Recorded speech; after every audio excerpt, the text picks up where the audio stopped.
Hi friends, மஞ்சிகை news மூலமாக அப்பப்போ நடக்கிற தகவல்களை நியூஸ்களை உங்களுக்கு உடனுக்குடன் கொண்டு வந்து சேர்த்துக்கிட்டு இருக்கிறோம். இன்னைக்கு நாங்கள் என்ன நியூஸ் கொண்டு வந்திருக்கோம் அப்படின்னா, விஜய் பதவியேற்பு விழாவில் விஜய் கையெழுத்து போட்ட முதல் 3 திட்டங்கள், அதில் 3ஆவதாக கையெழுத்து போட்ட போதையில்லா தமிழகம். இந்த போதையில்லா தமிழகம் சாத்தியமா? இந்த தகவல்களை தான் உங்களோட இன்னைக்கு பகிர்ந்துக்க போகிறோம்.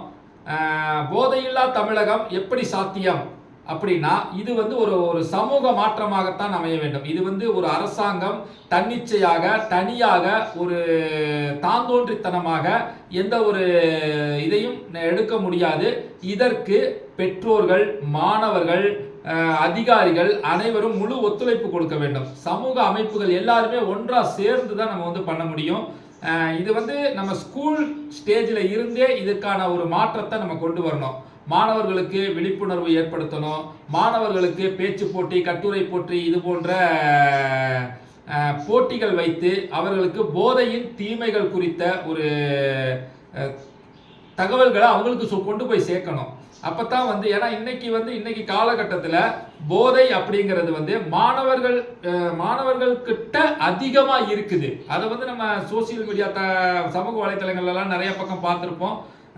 அந்த போதைப் பொருட்கள் வந்து சர்வசாதாரணமாக ஏதோ பொட்டி கடையில் கிடைக்கிற ஆரஞ்சு மிட்டாயி, முன்னாடிலாம் அந்த காலத்துலலாம் போய் சர்வசாதாரணமாக போய் வாங்கிட்டு வருவாங்க. அந்த மாதிரி இன்னைக்கு போதைப் பொருட்கள் வந்து ஈஸியாக கிடைச்சிட்டு இருக்குது. ஸோ இந்த போதைப் பொருட்கள் விநியோகத்தை வந்து தடுத்து நிறுத்தணும். இதில் வந்து மாணவர்கள்ல இருந்து ஏற்படும்போது அடுத்தது இளைஞர்களும் போதைப் பொருட்களுக்கு அடிமையாகி இருக்கிறாங்க. அவங்கள நம்ம நல்வழிப்படுத்தணும்னா அவங்களுக்கு வேறு ஒரு அந்த நாட்டத்தை, போதைப் பொருட்களின் மேல் இருக்கும் நாட்டத்தை அவர்களுக்கு போக்க வேண்டும்.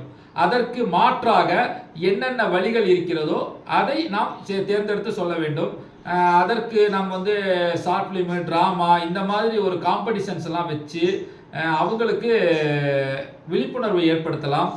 அடுத்ததாக குடும்பத்தில் இருக்கும் பெற்றோர்கள் அவங்க வந்து தன்னுடைய பிள்ளைகளோடு நேரம் செலவிடுதல் ரொம்ப ரொம்ப முக்கியம். அது இல்லைன்னாக்கா தன்னுடைய குழந்தைகள் என்ன பண்றாங்க, யாரு கூட பேசுறாங்க, என்ன பழக்கம் பழகி வச்சிருக்கிறாங்க, எதுவுமே பெற்றோர்களுக்கு வந்து தெரிகிறது இல்லை. ஸோ பெற்றோர்கள் வந்து தன்னுடைய பிள்ளைகளோட மனசு விட்டு பேசணும். அப்பத்தான் வந்து குழந்தைகளுடைய நடவடிக்கைகள் என்ன ஏதுங்கிறது தெரியும். அடுத்ததாக அவங்களுடைய தனிமையும் அந்த இடத்துல போகும். ஏன்னா மிகப்பெரிய அளவில் வந்து தனிமையில் இருக்கும் குழந்தைகள் தான், தனிமையில் இருக்கும் இளைஞர்கள் தான் இது போன்ற தேவையில்லாத போதை பழக்கத்திற்கு அடிமையாகும் நிலை இன்றைக்கு தமிழகத்தில் இருக்கிறது. ஸோ நம்ம வந்து அந்த ஒரு நிலையை நாம் வாய்ப்பு கொடுக்காமல் தவிர்க்க வேண்டும். அதற்கு ஆசிரியர்கள் மூலமாகவும் பெற்றோர்கள் மூலமாகவும் இளைஞர்களுக்கும் மாணவர்களுக்கும் நல்லதொரு என்ன சொல்றதுன்னா நல்லதொரு வழித்தடங்களை நாம் வழிகாட்ட வேண்டும். அது ரொம்ப முக்கியம். தனிமையில் அவர்களை விடக்கூடாது எப்பவுமே, அது ரொம்ப ரொம்ப முக்கியம்.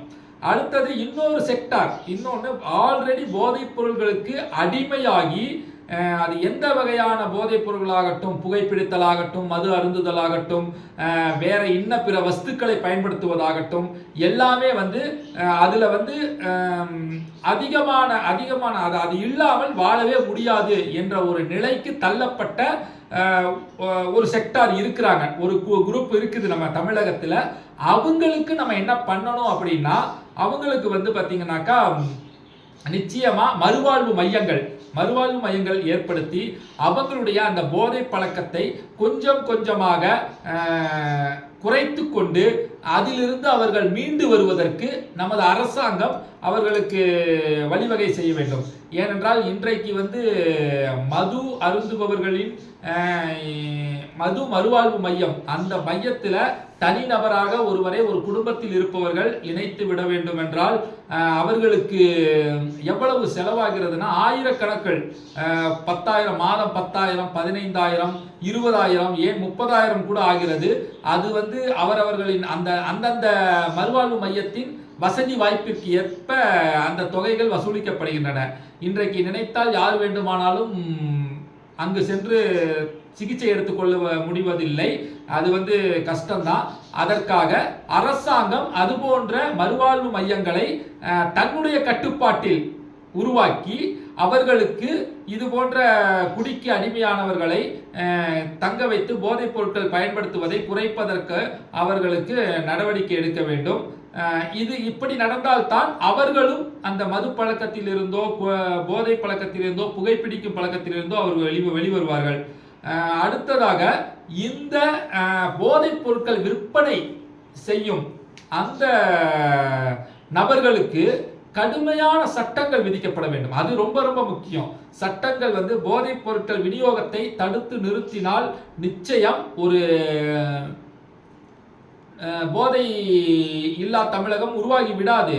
போதைப் பொருட்கள் விநியோகிப்பதை தடுத்து நிறுத்துவதோடு மட்டும் நில்லாமல் போதை பழக்கத்திற்கு அடிமையான நமது மக்களை மீட்டெடுப்பதற்கும் அவர்கள் அந்த பழக்கத்திலிருந்து மீண்டு வருவதற்கும் நமது அரசாங்கம் நிச்சயம் அவர்களுக்கு ஒத்துழைப்பு தர வேண்டும்.